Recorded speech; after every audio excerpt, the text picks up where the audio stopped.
नमस्कार दोस्तों, मैं हूँ वर्षा श्रीवास्तव और हम डॉक्टर ब्रायन बीज द्वारा लिखित पुस्तक मैनी लाइफ मैनी मास्टर्स को पढ़ रहे हैं। अब तक हमने अध्याय 1 पढ़ लिया है और अध्याय 2 का प्रथम भाग हम पढ़ चुके हैं। आइए अध्याय 2 का दूसरे भाग को प्रारंभ करते हैं। कुछ ही देर में मैंने कैथरीन को उसके अतीत में भेजना शुरू किया। मैंने उससे कहा कि वह तेज़ी से अपनी शुरुआती उम्र की यादों को ताज़ा करे। वह मुझसे बात कर रही थी और सम्मोहन के गहन स्तर को बनाए रखते हुए मेरे सवालों का जवाब दे रही थी।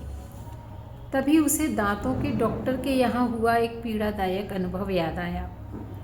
जब वह सिर्फ 6 साल की थी, उसे 5 साल की उम्र में हुआ वह भयानक हादसा भी रह रहकर याद आ रहा था, जबकि उसे एक स्विमिंग पूल के डाइविंग बोर्ड से किसी ने धक्का दे दिया था। उसका मुंह और गला पानी से रुंध गया था। उसने थोड़ा पानी निगल भी लिया था। उस घटना के बारे में बात करते समय मेरे ऑफिस में भी उसका मुंह बंद हो रहा था। मैंने उसे सुझाव दिया कि उस घटना का अनुभव अब खत्म हो चुका है और वह पानी से बाहर आ चुकी है। उसके बाद उसकी हिचकियाँ बंद हो गईं और उसने सामान्य ढंग से सांस लेना शुरू किया, पर वह अभी भी गहरी समाधि की अवस्था में थी। 3 साल की उम्र में उसकी ज़िंदगी की सबसे भयावह घटना घटी। उसे याद आया कि वह अपने अंधेरे बेडरूम में है। उसे वहाँ अपने पिता की मौजूदगी का भी एहसास था। वह शराब पिए थे और कैथरीन उनके मुंह से उसकी गंध को सूंघ चुकी थी। उन्होंने कैथरीन को छुआ और वह उसके शरीर को सहलाने लगे और उसे अपने शरीर के नीचे दबाने लगे। वह आतंकित हो उठी और उसने ज़ोर से चिल्लाना शुरू किया तो उन्होंने अपने कठोर हाथ से उसका मुंह बंद कर दिया। अब वह सांस भी नहीं ले पा रही थी। मेरे ऑफिस में मेरे पलंग पर 25 साल के बाद कैथरीन ने सिसकना शुरू किया। मुझे एहसास हुआ कि अब हमें सही जानकारी मिल चुकी है। संभवतः यही बंद ताले की चाबी है। मुझे यकीन था कि अब उसके रोग लक्षणों में बहुत जल्दी नाटकीय ढंग से सुधार आएगा। मैंने बहुत ही धीमे से उसे संकेत दिया कि उसका वह दर्दनाक अनुभव खत्म हो चुका है और वह अब अपने बेडरूम में न होकर मेरे ऑफिस में सुकून से आराम कर रही है। पर वह अब भी समाधि अवस्था में थी। उसकी सिसकियाँ बंद हो चुकी थीं। मैं उसे उसकी वर्तमान उम्र में लौटा लाया था।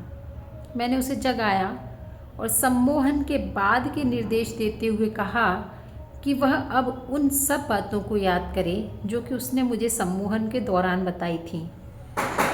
इसके बाद हमने पूरा सत्र उन बातों पर चर्चा में गुजारा जो उसकी सजीव यादों में पिता से मिला आघात थी।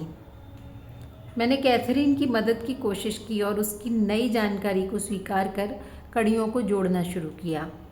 अब वह पिता के साथ अपने रिश्ते को समझ चुकी थी। उसके प्रति उनका व्यवहार, उनका अलगाव और उसका पिता के प्रति डर।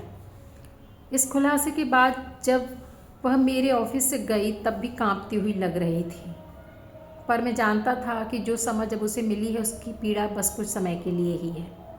यादों की गहराई में दबे उसके इस दर्दनाक अनुभव को सामने लाने के नाटक के दौरान मैं पूरी तरह से भूल गया था कि मिस्र की कलाकृतियों के बारे में उसके ज्ञान का उसके बचपन से भी कोई संबंध हो सकता है, और कम से कम अब वह अपने अतीत के बारे में जान चुकी थी। उसने कई दर्दनाक और डरावनी घटनाएं याद की और मैं उसके लक्षणों में महत्वपूर्ण बदलाव की उम्मीद कर रहा था।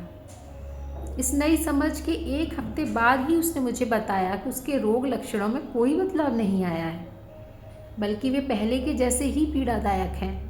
मैं भौचक्का रह गया। मैं समझ नहीं पाया कि भूल क्या थी। क्या कैथरीन की ज़िंदगी में 3 साल से पहले भी कोई महत्वपूर्ण घटना घटी थी?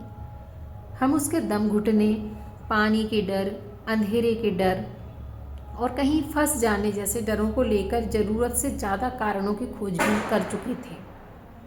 इसके बावजूद दर्दनाक डर, रोग लक्षण और बेकाबू बेचैनी उसकी जिंदगी के जागृत क्षणों को तबाह कर रहे थे। उसे अब तक के सबसे भयानक सपने आ रहे थे। मैंने कैथरीन को उसके अतीत में और पीछे ले जाने का फैसला किया। सम्मोहन के दौरान कैथरीन धीमे धीमे और जानबूझकर फुसफुसाती हुई बोलती थी। इसकी वजह से मैं उसकी कई बातों को शब्दशः लिख पा रहा था और बाद में उसे भी सुना पा रहा था। धीमे धीमे मैंने कैथरीन को 2 साल की उम्र से पीछे ले जाना शुरू किया। वह कुछ खास याद नहीं कर पाई। मैंने उसे सटीक और स्पष्ट निर्देश दिए कि उस दौर में जाओ जबकि तुम्हारे ये रोग लक्षण पैदा हुए थे। मैं पूरी तरह से अनजान था कि क्या सामने आने वाला है। मैंने एक इमारत की ओर जाती सफ़ेद सीढ़ियाँ देखी। खंभों वाली एक बड़ी सफ़ेद इमारत जो आगे से खुली है, उसमें कोई दरवाज़ा नहीं है। मैंने एक लंबी पोशाक पहन रखी है, खुरदरे कपड़े से बनी, एक बोरी जैसा कुछ। मेरे बालों में चोटी गुथी है, बाल लंबे और भूरे हैं। मैं उलझन में था। हो रही घटनाओं को लेकर मुझे संशय था। मैंने उससे पूछा कि वह कौन सा वर्ष था, उसका नाम क्या था। अरोंडा। मैं 18 वर्ष की हूँ। मुझे इमारत के आगे एक बाजार दिखाई दिया। वहाँ कई डलियाँ हैं। आप अपने कंधों पर डलियाँ उठाए हैं। हम एक घाटी में रहते हैं। वहाँ पानी नहीं है। वर्ष 1863 ईसा पूर्व है। इलाका बंजर है, गर्म और रेतीला भी। वहाँ एक कुआं है, कोई नदी नहीं है। पानी पहाड़ों से घाटी में आता है। इसके बाद कि वह उस जगह के बारे में कुछ और बताती, मैंने उससे कहा कि वह उस दौर में कई वर्ष और आगे जाए और मुझे बताए कि उसने क्या देखा। वहाँ पेड़ और पत्थर से बनी सड़क है। मैं रसोई के साथ आग जलती देख रही हूँ। मेरे बाल भूरे हैं। मैंने एक लंबी मोटी भूरी पोशाक और सैंडल पहने हुए हैं। मैं 25 साल की हूँ। मेरी एक लड़की है जिसका नाम क्लेस्ट्रा है। वह राशेल है। राशेल वर्तमान समय में कैथरीन की भतीजी का नाम था। उनमें हमेशा से एक बहुत गहरा रिश्ता रहा है। यहाँ बहुत गर्मी है। मैं बहुत हैरान था। उसका दृश्यावलोकन और याददाश्त बहुत स्पष्ट नजर आ रही थी। वह बिल्कुल भी काल्पनिक नहीं लग रही थी। नाम, तारीखें, कपड़े, पेड़, सभी कुछ तो सजीव थे। यहाँ क्या हो रहा था?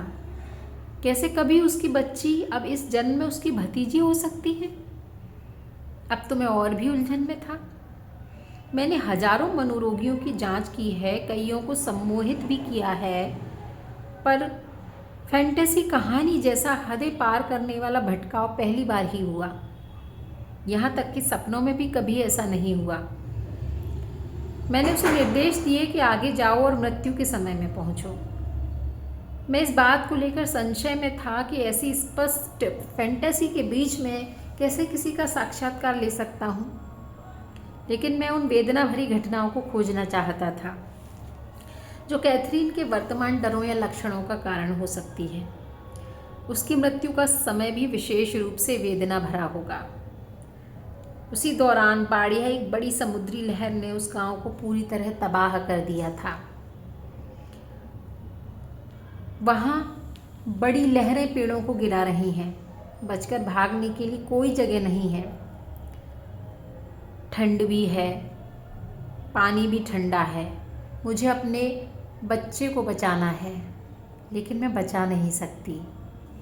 मुझे उसे कसकर पकड़े रहना है। मैं डूब रही हूँ।